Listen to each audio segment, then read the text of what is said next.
Hi friends, already previous வீடியோவில் வந்து சொல்லியிருக்கேன். புது வீட்டுக்கு பக்கத்தில் வந்து கடை வந்து கட்டிகிட்ருக்கோம் அப்படின்ட்டு. அந்த கடை வந்து ஓப்பன் பண்ணியாச்சு. பட் ஓப்பனிங் வீடியோ என்னால் போட முடியல.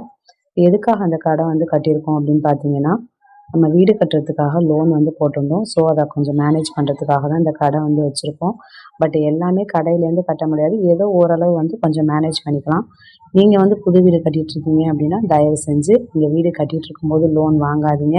வேறு எங்கிட்டாவது மேனேஜ் பண்ணி வீடை வந்து ஃபினிஷ் பண்ணிவிட்டு அதுக்கப்புறமா லாஸ்ட்டாக வந்து நீங்கள் லோன் வந்து வாங்க. ஏன் சொல்கிறேன் அப்படின்னு பார்த்தீங்கன்னா, நம்ம வீடு கட்டிகிட்டு இருக்கும்போது லோன் வாங்கினோம் அப்படின்னா ஒவ்வொரு ஸ்டேஜுக்கும் ஒவ்வொரு அமௌண்ட் வந்து கொடுக்குறாங்க.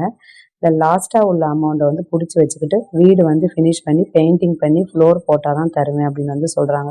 ஸோ நம்மளால் அது முடியலை அப்படின்னா நம்ம அது வரையும் நம்ம வாங்கின அமௌண்ட்டுக்கான வட்டியை மட்டும்தான் கட்டிகிட்டு இருக்க முடியும். இஎம்ஐ வந்து ஸ்டார்ட் பண்ண முடியாது. ஸோ நீங்கள் வந்து லோன் இப்போ வாங்குறதா இருந்தால் வீடை வந்து ஃபினிஷ் பண்ணிவிட்டு வாங்குங்க. Thank you friends.